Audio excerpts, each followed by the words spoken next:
Notre Père, qui es aux cieux, que ton nom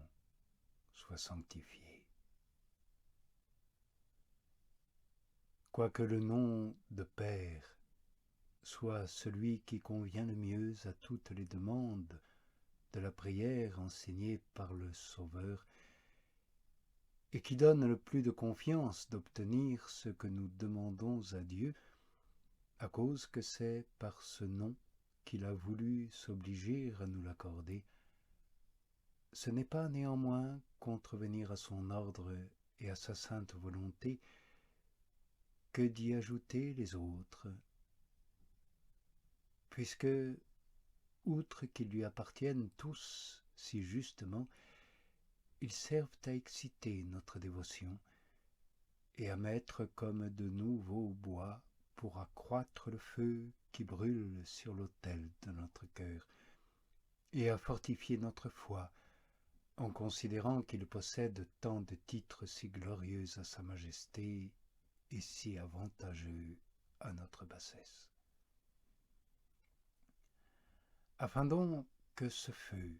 ait de quoi s'entretenir durant toute la journée par la méditation de ce seul nom de Père, et par cette première demande, que ton nom soit sanctifié, considérons que chacun a pour Père un Dieu en trois personnes, unique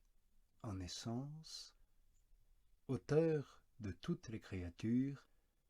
le seul être sans principe et le principe de tous les êtres. Lorsque donc nous disons notre Père, c'est par ces trois personnes que nous nous mouvons, en elles que nous vivons, par elles que nous subsistons, et ce sont elles qui nous soutiennent et nous conservent toute réalité. Lorsque donc nous disons notre Père, nous nous adressons à la Trinité tout entière, en son infinie et éternelle réalité. Considérons ensuite que chacun d'entre nous est enfant de ce Père, lui qui est si puissant qu'il peut créer un nombre infini d'autres univers,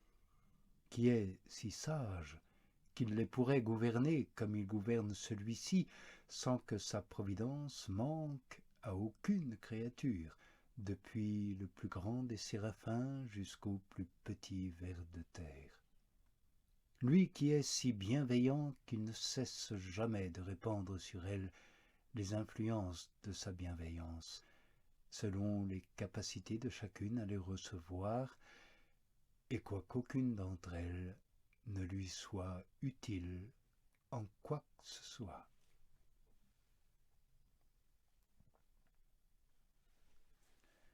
Que chacun ensuite se considère soi-même en sa qualité particulière de personne, et que chacun dise en soi-même: quelle obligation n'ai-je point à l'extrême bonté de ce Père, qui a voulu non seulement me donner l'être et la vie, mais m'honorer de la qualité de son enfant, en me créant, moi, de préférence à d'autres personnes qui auraient été bien meilleures que moi. Que chacun pèse ensuite jusqu'à quel point ce Père mérite d'être aimé et d'être suivi, lui qui, par sa seule bonté, a voulu créer pour l'amour de nous tout ce qui est dans l'univers et nous créer nous-mêmes pour être tout à la fois son instrument et le bénéficiaire de ses éternelles merveilles par son éternelle possession. Alors, amis, que chacun demande à Dieu pour tous les hommes la lumière qui nous est à tous nécessaire pour le connaître, l'amour dont nous avons besoin tous pour l'aimer, la reconnaissance que nous devons tous avoir de tant de bienfaits que nous en avons tous reçus et qui nous rendent tous si vertueux et si saints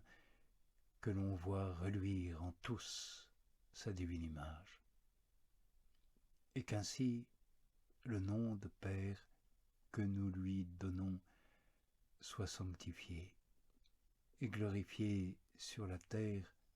par des enfants qui fassent voir qu'ils se sont laissés rendre dignes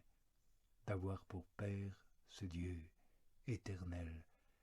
qui les a créés.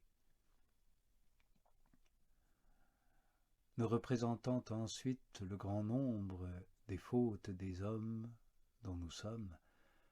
chacun concevra une sensible douleur de voir un si bon Père si indignement traité par ses enfants, et sera en même temps touché de joie qu'il y en ait d'autres qui se laissent éprouver et convertir par sa miséricorde, pour que puisse reluire au travers d'eux la sainteté de leur Père. Ensuite, amis, rentrant en soi-même, chacun ressentira de la confusion d'avoir commis en particulier tant d'offenses contre lui,